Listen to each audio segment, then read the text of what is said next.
What's up, everyone? So I'm going to say something that's going to shake your feathers. Google actually has the perfect smartphone. Wait.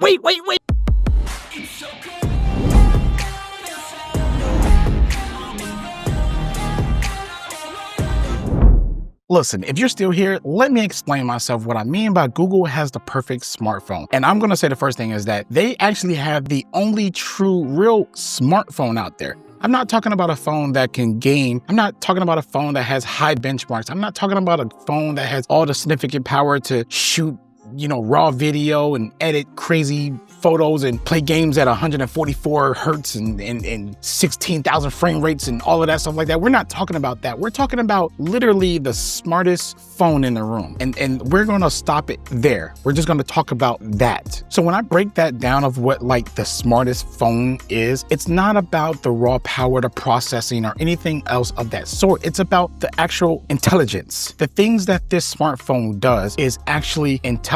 It does a lot of things that we as people do on our phones every day, but it makes those things easier because it works in the background and sometimes it works in the foreground. And what it does is it just creates this user experience that is completely unmatched by any other phone. Even if these other phones have so much power to game, run games at 1,000 frame rates per second, edit a video with one click without you having to do anything and whatever the case may be, you get what I'm saying. I'm just emphasizing this because we know that there's a lot of phones out here with a lot of raw power, right? But when it comes to smarts, with all that power, the phone still cannot compete with the intelligence and smarts that Google puts in their phone within their tensor chip, I guess, if you want to say, right? And most of you who are watching this cannot deny that this phone is really smart, but you may not like this because it's a smartphone, right? You don't want a smartphone. You want a phone that can do it all, right? You want it to be your laptop. You want it to be your car. You want it to be your house. You want it to be, the mega computer and a motorcycle, or I don't know, a plane, a train, a bus, and you want it to be your gaming machine, and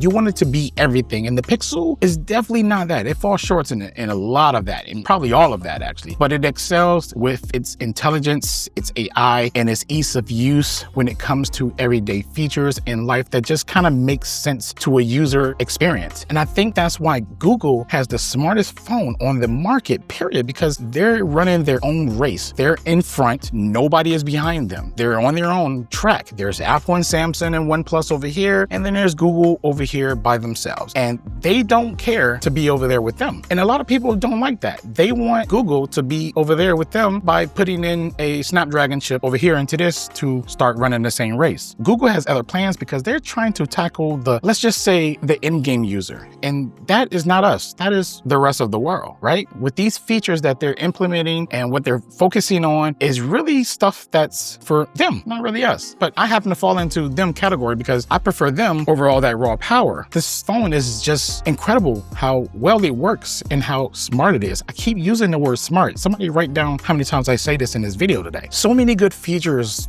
call screening and proofread and just, so many, right? I can't even think of it right now. You guys already know the list. I mean, Magic Q, I'm throwing some out there now because I'm thinking, but you get the list is long of all of these features. And just think about this to yourself. If you are a Pixel owner, right? And if you are a Pixel hater too, just think real quick. A lot of these features, you don't have to activate. You don't have to use. You don't have to think about using. You just go by your day and they kind of function for you. And that's one of the reasons why I think that the Google Pixels is the smartest phones in the world. Also the building, right? Or wherever you are. It really is. There's no phone as intelligent as this phone that I could think of. And yes, you could say, yeah, well, Samsung has AI and Apple has other phones have AI as well. And when you go with that, think about how much the Pixel does compared to those. Now, listen, some of you are watching and you're probably from a different country. And I'm sorry, I can't speak for you. I'm sorry that you don't have some of the features that we have here in the US. And you're probably gonna say that in the comments because I get it a lot. Like, I don't have that. What's the point of the Pixel? Well, I'm gonna be honest with you. If I wasn't here in the US and I got a Pixel outside the US and it didn't have all these Pixel features that I know of, I probably just wouldn't buy a Pixel. So that's just me. But if you still want to buy a Pixel, you can still comment under here and complain about it, but I don't really care. Why'd you buy it? I don't know. The reason to buy a Pixel to me is because of the intelligence. It's not because of the raw power. It's not because of the chip. It's not because of all this other stuff. It's because of the smarts. If you want a smartphone, this is that phone. And I think that Google has the smartest phone in the world. I said smart again so many times. So with all the complaining and all this stuff like that, we have to start thinking like every device in the world is not meant for every person in the world. They don't make cars for everybody. There's different variation of cars. And the Pixel was just a different variation of that. It's a different type of car because we're not complaining about, mid-range phones. And I get why you're not, because you're going to say, well, $1,200. Again, you know all of the stuff that y'all say. But if you paying $1,200 for a phone that can do that stuff, but then you're missing all the smart stuff and it's a dumb phone, can we make that same argument that this phone should be smarter? Like, you can have a reverse argument of everything great that the Pixel does and everything that these high-powered end phones do. I'm not trying to justify the price of the Pixel. I don't care enough to care like some of you do. I like the Pixel. $1,200, I'm gonna buy it. $1,300, probably gonna buy it. $1,500, probably going to buy it. Because if it continues to be an AI-based phone, smart and doing all these cool features, that's what I like. That's what I'm into. This whole raw power, I never sat down with my iPhone once and edit a whole full feature-length movie or played a full Call of Duty game or whatever. What's that game? Y'all know the thing, that the benchmark game. I don't even know what that game is. Whatever these games are, because I'm a gamer. I normally play on my PlayStation and my Xbox back there, or my PC, or my Switch, or what else I got back there? VR. I normally just play, that's my thing of gaming when it comes to games. I just don't depend on the phone for these things. And when I want to edit photos and videos, I edit on my Mac Pro. I prefer that. I'm a different niche, so I don't need this.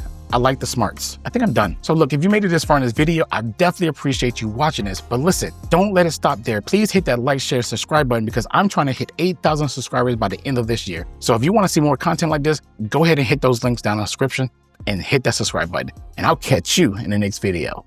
Peace. Oh yeah, and the Pixel, smartest phone in the world.